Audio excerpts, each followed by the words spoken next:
Hey guys, welcome to Disney Couples Reshuffled. I'm Pandragon Dan. In case you're wondering why I'm looking a little bit down at the moment, reason being is this was not a team up I was looking forward to. Why is that, I hear you ask? Because this could have been the moment where I talked about one of my favourite Disney characters of all time, Flynn Rider. But no, the random number gods just had to be against me, and it's Morgan that gets to talk about him. Why did it have to be that way? I so wanted to talk about his slower. But anyway, let's not look at the negative side of things. Let's try and look forward with a more positive outlook. So today on this team up, we are looking at a very strong independent Disney princess and a not so independent Disney prince, if you could even call him a prince. So on today's team up, we have Meg from Hercules and Kristoff from Frozen. Let's start off with the heroine as always. So here are some facts about Meg, or Megara, as she's known in Hercules. In the film, she's voiced by Susan Egan, who interestingly enough also played Belle in the Beauty and the Beast Broadway musical, so already you've got a Disney connection there. Megara is a sassy, no-nonsense kind of girl who's known for speaking her mind, and even though she appears as a damsel in distress, she's actually more than capable of looking after herself, something which is a bit of a rarity in the early Disney princesses of the day. Megara is also kind of unique amongst Disney princesses in that, unlike a lot of them who are looking to find love, she's basically done with it. In fact, because of her past, she actually has a low opinion of men full stop.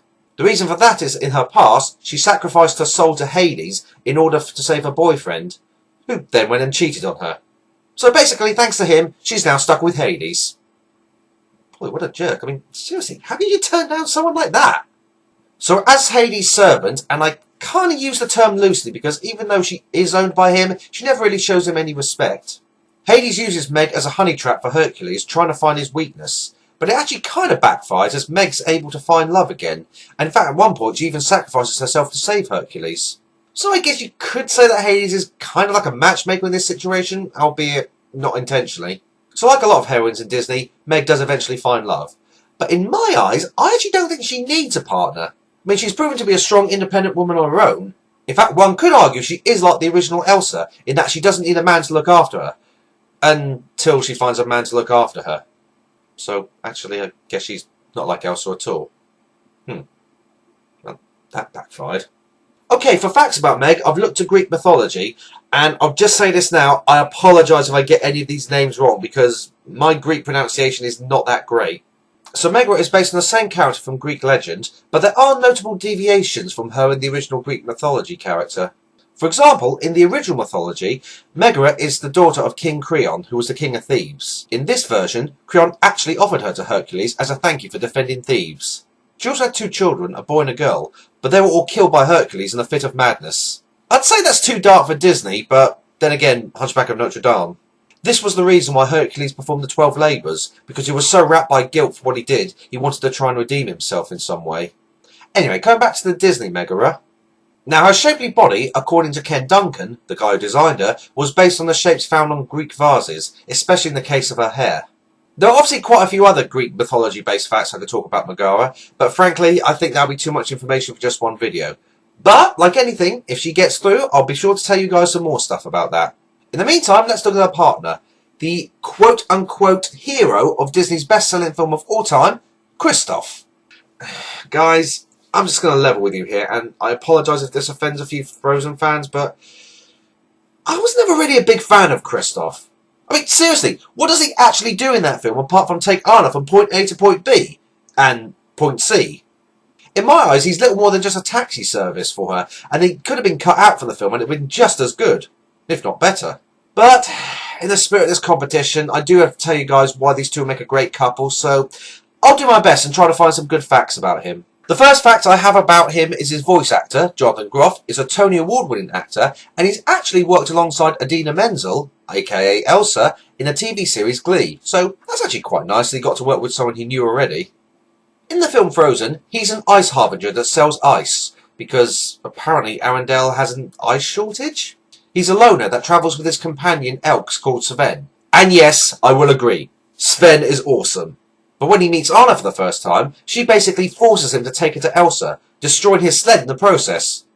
Nice one, Anna. You just wrecked his only business. But in all seriousness about his ice harvesting job, that is actually a legitimate business, which is often carried out during the summer months. People that take this job often don't make a lot of money during their off seasons, so this could suggest that maybe Kristoff isn't financially good, which might suggest why he agreed to take Anna there in the first place. Kristoff is also friends with the magical trolls of Arendelle, who he met as a young boy. When Anna was injured by Elsa, he takes her to the magical trolls in the hope that they can help her. So, I guess in that respect, he's good for something. I think my biggest problem with Kristoff is he doesn't really do that big gesture that a lot of other Disney heroes to win the affection of Anna. He just is there. So when it comes to the end of the film, when him and Anna come together, it just doesn't really feel right. You know, he doesn't really do anything to prove himself. In fact, bearing in mind that Anna spends most of the film with Hans, it feels more like Kristoff has sloppy seconds. I personally would have preferred it if Kristoff and Hans got into a big scrap near the end of the film.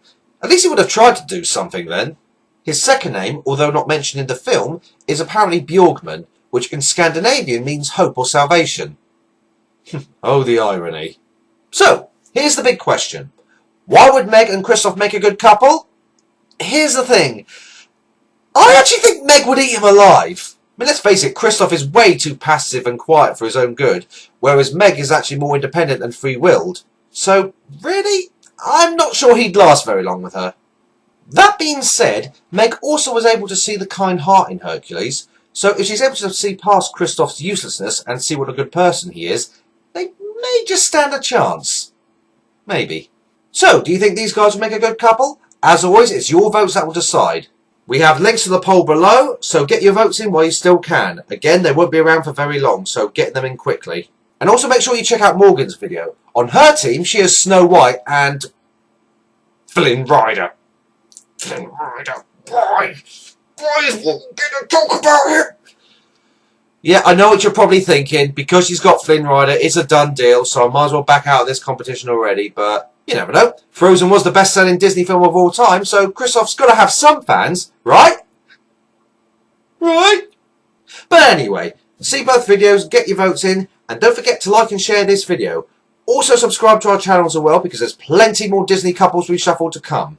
Right, that just about does it for this video. We'll see you in the next one. Take care, guys. Speak soon.